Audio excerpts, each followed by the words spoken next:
ಎಲ್ಲ ಬಂಧು ಬಾಂಧವರಿಗೆ ಎಲ್ಲರಿಗೂ ನಮಸ್ಕಾರಗಳನ್ನು ತಿಳಿಸ್ತಾ ಇಂದಿನ ನಾಗರ ಪಂಚಮಿ ಹಬ್ಬಕ್ಕೆ ಬೇಕಾಗುವ ಸಾಮಗ್ರಿಗಳು ಹಾಗೆ ಹಬ್ಬದ ದಿನದಂದು ಏನೇನು ಮಾಡಬೇಕು ಅನ್ನೋದನ್ನ ತಿಳಿಸ್ಕೊಡ್ತೀನಿ. ಈ ವಿಡಿಯೋನ ಕೊನೆಯವರೆಗೂ ನೋಡಿ. ನಿಮಗೆ ನಾಗರ ಪಂಚಮಿ ದಿನದ ಎಲ್ಲ ತಯಾರಿಗಳನ್ನು ತಮಗೆ ನಾನು ಮಾಡಿ ತೋರಿಸ್ತೇನೆ. ಹಾಗೆ ಐ ಇವೆಂಟೆಡ್ ಸಂಸ್ಕೃತಿ ಚಾನಲ್ಗೆ ಸಬ್ಸ್ಕ್ರೈಬ್ ಆಗೋದನ್ನ ಮರಿಬೇಡಿ ಅಂತ ಹೇಳ್ತಾ ಈ ವಿಡಿಯೋನ ಸ್ಟಾರ್ಟ್ ಮಾಡೋಣ. ನಾಗರ ಪಂಚಮಿ ಹಬ್ಬದಂದು ನಿಮಗೆ ಬೇಕಾಗುವ ಪರಿಕರಗಳು ಅಂತಂದ್ರೆ, ಒಂದು ನಾಗಪ್ಪನ ವಿಗ್ರಹ. ನಿಮಗೆ ವಿಗ್ರಹ ಸಿಗಲಿಲ್ಲ ಅಂತಾರೆ ತಾವು ಅರಿಶಿಣದಲ್ಲಿ ನಾಗಪ್ಪನನ್ನ ಮಾಡಿಕೊಂಡು ಸ್ಥಾಪನೆ ಮಾಡ್ಕೊಳ್ಬೋದು. ನಾಗಪ್ಪನ ವಿಗ್ರಹ ಅತಿ ಮುಖ್ಯ. ಯಾಕೆಂದರೆ ನಾವು ಇಂದಿನ ನಾಗರ ಪಂಚಮಿ ದಿನದಂದು ನಾಗಪ್ಪನಿಗೆ ಪೂಜೆಯನ್ನು ಮಾಡುವುದು.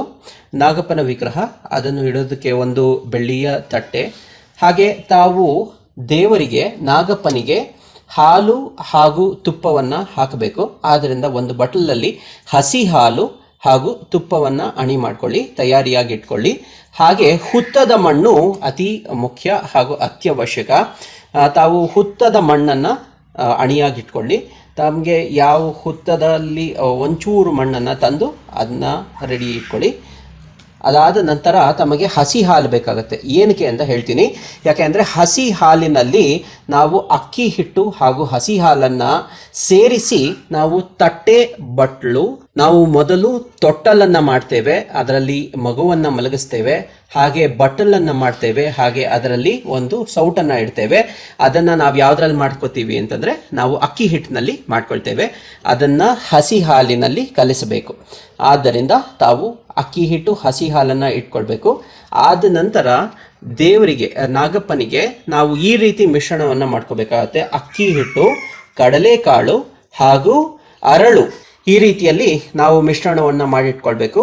ಅಕ್ಕಿ ಹಿಟ್ಟು, ಅರಳು, ಕಡಲೆಕಾಳು ಇದೆಲ್ಲವನ್ನು ಮಿಶ್ರಣ ಮಾಡ್ಕೊಂಡಿದ್ದೇವೆ. ಇದನ್ನು ನಾಗಪ್ಪನಿಗೆ ಆ ನಂತರ ನಾವು ಹಾಕತಕ್ಕದ್ದು. ಹಾಗೆ ಹೂವನ್ನು ತಯಾರಿ ಮಾಡಿ ಇಟ್ಕೊಂಡಿದ್ದೇನೆ. ತಾವು ಎಷ್ಟರ ಮಟ್ಟಿಗೆ ಬೇಕಾದರೂ ಹೂವನ್ನು ಇಟ್ಕೋಬೋದು. ನಾವು ಜಾಸ್ತಿ ಬೇಕು ಅಂತಂದರೆ ಶಾವಂತಿಗೆ ಹೂವು, ದೊಡ್ಡ ಹೂವುಗಳನ್ನು ಬೇಕಾದ್ರೂ ಇಟ್ಕೋಬೋದು. ನಾನು ಚಿಕ್ಕ ಮಟ್ಟದಲ್ಲಿ ಹೂವನ್ನು ತಯಾರಿ ಮಾಡಿಟ್ಕೊಂಡಿದ್ದೇನೆ ನಾಗಪ್ಪನಿಗೆ ಹಾಕೋದಕ್ಕೆ. ಈಗ ಯಾವ ರೀತಿಯಲ್ಲಿ ನಾವು ತೊಟ್ಲು ಹಾಗೂ ಬಟ್ಲನ್ನು ಮಾಡ್ತೀವಿ ಅನ್ನೋದನ್ನು ನಾನು ಈಗ ತಿಳಿಸ್ತೀನಿ ನಿಮಗೆ. ಈಗ ಅಕ್ಕಿ ಹಿಟ್ಟನ್ನು ಅಣಿ ಮಾಡ್ಕೊಳ್ಳೋಣ. ಅಕ್ಕಿ ಹಿಟ್ಟು 2 ಅಥವಾ 3 ಸ್ಪೂನು ಅಕ್ಕಿ ಹಿಟ್ಟನ್ನು ತಾವು ಅಣಿಯಾಗಿಟ್ಕೊಳ್ಳಿ. ಅದನ್ನು ನಾವು ಹಸಿ ಹಾಲಿನಲ್ಲಿ ಕಲಿಸ್ಕೊಳ್ಳೋಣ.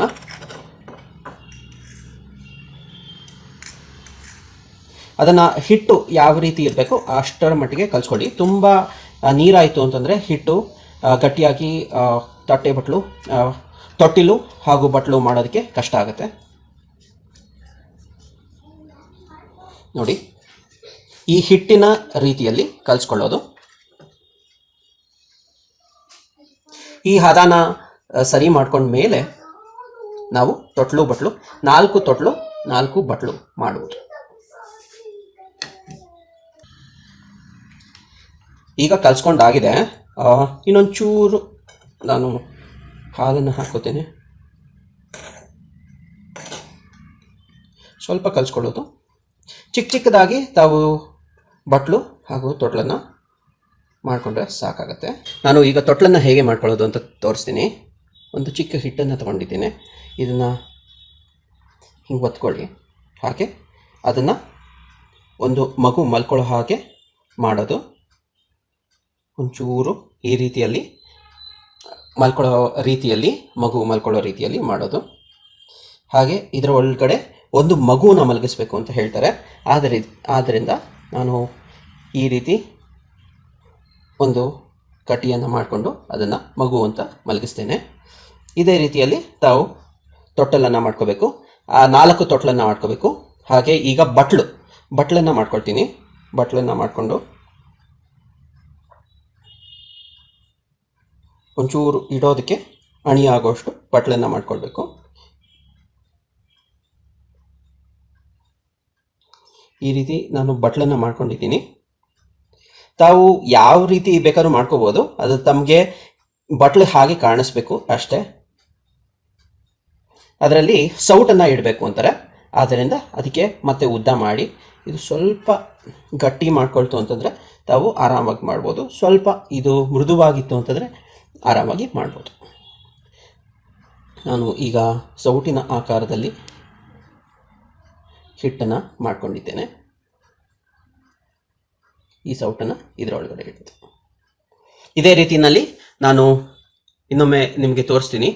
ನಾನು ಏನು ಮಾಡ್ಕೊಂಡಿದ್ದೇನೆ ಅಂತಂದರೆ, ಒಂದು ತೊಟ್ಲು, ಆ ತೊಟ್ಲಲ್ಲಿ ಮಲಗಿರೋ ಅಂಥ ಮಗು, ಒಂದು ಬಟ್ಲು, ಹಾಗೆ ಆ ಬಟ್ಲಲ್ಲಿ ಇಟ್ಟಿರೋ ಸೌಟು. ಇದೇ ರೀತಿ 4 ತೊಟ್ಲು 4 ಬಟ್ಲನ್ನ ಮಾಡ್ಕೊಳ್ಳೋದು. ಇದನ್ನು ಆದ ನಂತರ ನಾನು ನಿಮ್ಮ ಮುಂದೆ ಬರ್ತೀನಿ. ಈಗ ನಾನು ಅಣಿ ಮಾಡ್ಕೊಂಡಿರೋದು ಅಂದರೆ 4 ತೊಟ್ಲು 4 ಬಟ್ಲು, ಹಾಗೆ ಇಲ್ಲಿ 4 ಬಟ್ಲನ್ನ ರೆಡಿ ಮಾಡ್ಕೊಂಡಿದ್ದೀನಿ. ತೊಟ್ಲಲ್ಲಿ ಮಗುವನ್ನ ಮಲಗಿಸಿದಂಗೆ ಒಂದೊಂದು ಕಡ್ಡಿ ಮಾಡಿ ಮಲಗಿಸಿದ್ದೇನೆ. ಅದಕ್ಕೆ ನಾನು ಯಾವ ರೀತಿ ಮಾಡಿಕೊಂಡೆ ಅನ್ನೋದನ್ನು ನಿಮಗೆ ಹಿಂದಿನ ಭಾಗದಲ್ಲಿ ತೋರಿಸಿದ್ದೀನಿ. ನಾನು ತುಪ್ಪ ಹಾಗೂ ಅಕ್ಕಿ ಹಿಟ್ಟನ್ನು ಕಲಿಸ್ಕೊಂಡು ಈ ರೀತಿಯಲ್ಲಿ ತೊಟ್ಲು 4 ತೊಟ್ಲು 4 ಬಟ್ಲು, ಬಟ್ಲಿನಲ್ಲಿರೋದು ಸೌಟು, ತೊಟ್ಲ ಮೇಲಿರೋದು ಮಗು ಅಂತ ಮಾಡಿ ಮಲಗಿಸಿರೋದು. ಈ ರೀತಿಯಲ್ಲಿ ಅಣಿ ಮಾಡ್ಕೊಳ್ಬೇಕಾಗತ್ತೆ. ಅದಾದ ನಂತರ ನೀವು ಹಾಲು ತುಪ್ಪನ ಹೀಗೆ ಅಣಿ ಮಾಡ್ಕೊಂಡಿರಬೇಕು. ಹಸಿ ಹಾಲನ್ನು ಅಣಿ ಮಾಡ್ಕೊಂಡಿರಬೇಕು. ಹಾಗೆ ಹಸಿ ಹಾಲು ತುಪ್ಪವನ್ನು ನಾಗಪ್ಪನಿಗೆ ಹಾಕುವುದು. ಅದಾದ ನಂತರ ನಾನು ಹುತ್ತದ ಮಣ್ಣನ್ನು ಅಣಿ ಮಾಡ್ಕೊಂಡಿದ್ದೇನೆ. ಇದನ್ನು ಇಲ್ಲಿ ಹಾಕತಕ್ಕದ್ದು.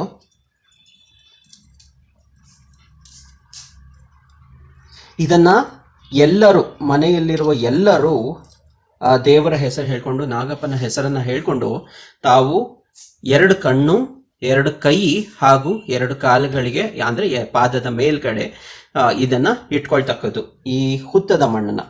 ಆದ್ದರಿಂದ ನಾವು ಇವಾಗ ದೇವರಿಗೆ ಹಾಲು ತುಪ್ಪವನ್ನು ಹಾಕ್ತೇವೆ.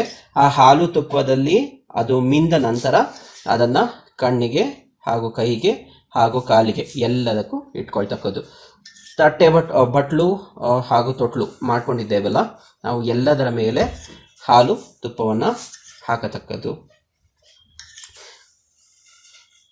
ತಮಗೆ ತಿಳಿದಿರಬೇಕು, ಹಾಲು ಹಸಿ ಹಾಲನ್ನು ಇಟ್ಕೋಬೇಕು ಹಾಗೂ ಎಂಜಲಾಗದೇ ಇರುವಂತಹ ಹಾಲನ್ನು ಇಟ್ಕೊಳ್ಬೇಕಾಗಿ ವಿನಂತಿ.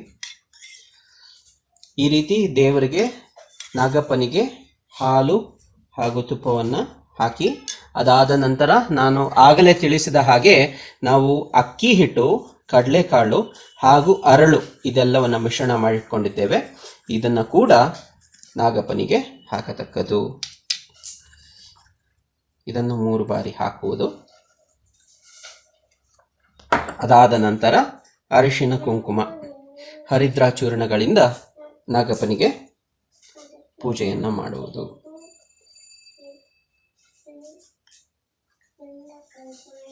ತಮಗೆ ಅಕ್ಕ ತಂಗಿಯರಿತ್ತು ಅಂತಂದ್ರೆ ಈ ಹಾಲು ಹಾಗೂ ತುಪ್ಪನ ಹಾಕಿರ್ತೀರಲ್ಲ, ಅದನ್ನ ತೆಗೆದು ಅದನ್ನ ಹೂವನ್ನು ಹಾಕಿ, ಆ ಹೂವನ್ನು ಹಾಕಿದ ನಂತರ ಆ ಹೂವಿನಿಂದ ಇದನ್ನ ತೆಗೆದು 100 ಕಾಲ ಸುಖವಾಗಿರು, ನಿನ್ನ ಬೆನ್ನು ತಣ್ಣಗಿರಲಿ ಅಂತ ಬೆನ್ನಿಗೆ ಇದನ್ನು ಇಟ್ಟು, ಆ ಅರಿಶಿನ ಕುಂಕುಮ ಇಟ್ಟು, ಹಾಲನ್ನು ಇಟ್ಟು, ಹಾಗೆ ಈ ಹುತ್ತದ ಮಣ್ಣನ್ನು ಬೆನ್ನಿಗೆ ತೊಡೆಯುವುದು ಅಂತ ಅದು ಮಾಡಬೇಕಾಗುತ್ತೆ.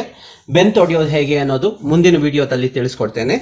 ಇಲ್ಲಿಗೆ ನಾಗರ ಪಂಚಮಿ ದಿನದಂದು ತಾವು ಬೆಳಿಗ್ಗೆ ಯಾವ ರೀತಿ ದೇವರಿಗೆ ಪೂಜೆಯನ್ನು ಮಾಡೋದು, ಹಾಗೆ ಇದನ್ನು ತಾವು ತಮ್ಮ ಕೈಗಳಿಗೆ ಹಾಗೂ ತಮ್ಮ ಕಣ್ಗಳಿಗೆ ಹಾಗೂ ತಮ್ಮ ಪಾದಗಳಿಗೆ ಇಟ್ಕೊಳ್ತಕ್ಕದ್ದು. ಈ ನಾಗರ ಹುತ್ತದ ಮಣ್ಣನ್ನು ತಾವು ಕಾಲುಗಳಿಗೆ, ಕೈಗಳಿಗೆ ಹಾಗೂ ಕಣ್ಣುಗಳಿಗೆ ಎಲ್ಲ ಮನೆಯ ಸದಸ್ಯರಿಗೂ ಇಡತಕ್ಕದ್ದು. ಇದಾದ ನಂತರ ನಾವು ಧೂಪ, ನೈವೇದ್ಯ ಹಾಗೂ ಮಂಗಳಾರತಿಯನ್ನು ಮಾಡೋಣ ನಮ್ಮ ಅಚ್ಚುಮೆಚ್ಚಾದ ನಾಗಪ್ಪನಿಗೆ. ಈಗ ಧೂಪ ಹಚ್ಕೊಂಡಿದ್ದೇನೆ ನಾನು. ಆ ಧೂಪದ ಮೇಲೆ ಒಂದು ಹೂವನ್ನು ಇಟ್ಕೊಂಡು, ಒಂದು ಉದ್ಧರಣೆ ನೀರನ್ನು ಹಾಕಿಕೊಂಡು ಧೂಪವನ್ನು ಎತ್ತುವುದು. ಓಂ ವನಸ್ಪತಿಭ್ಯೋ ದಿವ್ಯೋ ಗಂಧಾಢ್ಯೋ ಗಂಧೋತ್ತಮಗ್ರೆ ಸರ್ವದೇವಾನಾಂ ಧೂಪೋಯಂ ಪ್ರದಹ್ಯತಾಂ. ಓಂ ನಾಗರ ದೇವತಾಭ್ಯೋ ನಮಃ. ಧೂಪಮಾಗ್ರಾಪಯಾಮಿ.